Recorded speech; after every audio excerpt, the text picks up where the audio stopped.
Resilience engineering is based on multiple lines of inquiry, actually quite diverse lines of inquiry.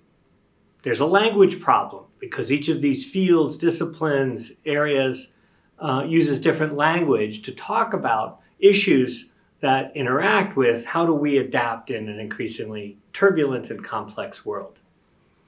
So let's cover a few of the major sources that flow into the key ideas that underlie resilience engineering, our fundamentals, and how those fundamentals then can guide pragmatic action to cope with complexity.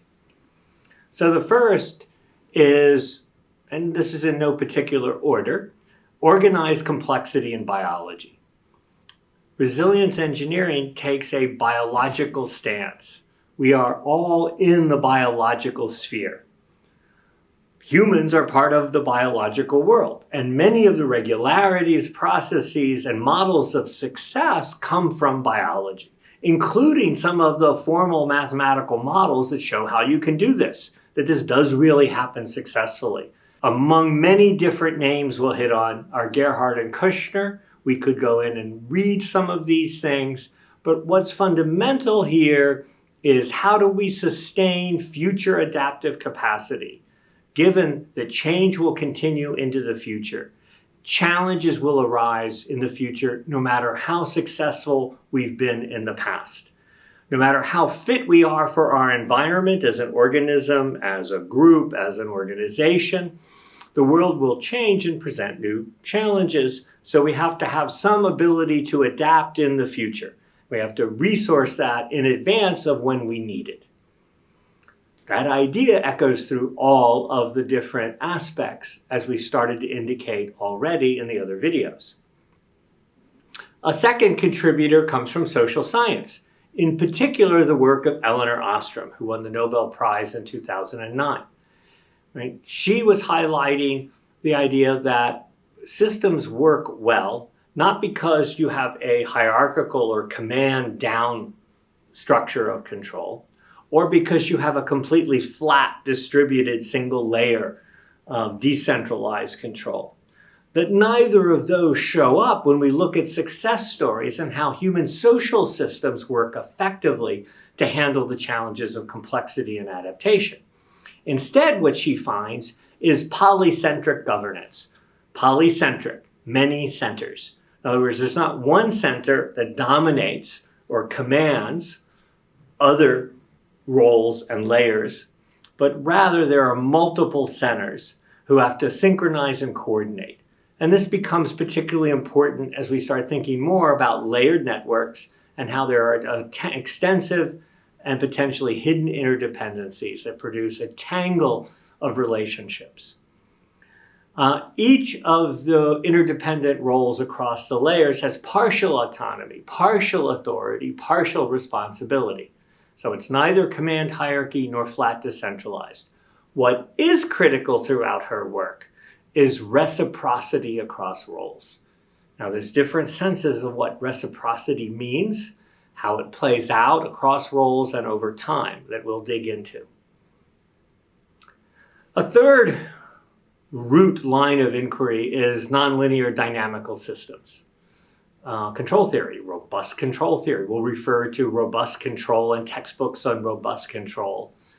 The name that we're going to focus on there is John Doyle at Caltech. He has many brilliant colleagues who have been part of developing this line of work. And it's going to be particularly critical, as we'll see, in terms of how do we develop universal fundamentals. In this case, it's about steering in a dynamic world. How do we steer in a world of obstacles, changing goals, goal conflicts, and often this area is referred to as complex adaptive systems, but the label that mostly emerges is layered networks. Layered networks, and we'll talk about what does it mean to be layered and how when we layer the networks, given the other findings, it's not a network like we usually think of, with well-defined fixed nodes and links. But he's also highlighting that the design problem is a design problem of architecture. And he relates how he means architecture. So the Doyle approach to architecture is heavily based on those biology roots I talked about already. In fact, he's done some of the demonstrations on biological systems that show that these principles can work, right, to outmaneuver complexity. Now, the last line we want to talk about is the line that I worked in to contribute to this. It's about the interaction of people and technology in high-risk systems. It's about how safety happens in complex systems, how safety is created and safety breaks down in complex systems. And particularly, it's about how people and technology form a joint system that carries out different forms of cognitive work. This started 40 years ago. The first paper we published on this was in 1983. And the theme is very simple. We study how people and different systems adapt to cope with complexity. How people adapt to cope with complexity. That was the empirical line of work. So this joint cognitive systems, safety of complex systems, is a highly empirical contributor. Right? In fact, a lot of the empirical patterns, regularities, and empirical laws emerge from this line of inquiry. So we have 4 different lines of inquiry. We're going to run through some more, in particular about the safety in complex systems and how that led to the emergence of resilience engineering a little over 20 years ago. So it's a new and emergent synthesis on fundamentals. So there's a science base that can drive practical applications and ways that we can help people in different sectors handle different problems that arise due to the interaction of growth and complexity. We now have 2 comprehensive theories. One is from John Doyle and his colleagues, and they named it diversity-enabled sweet spots.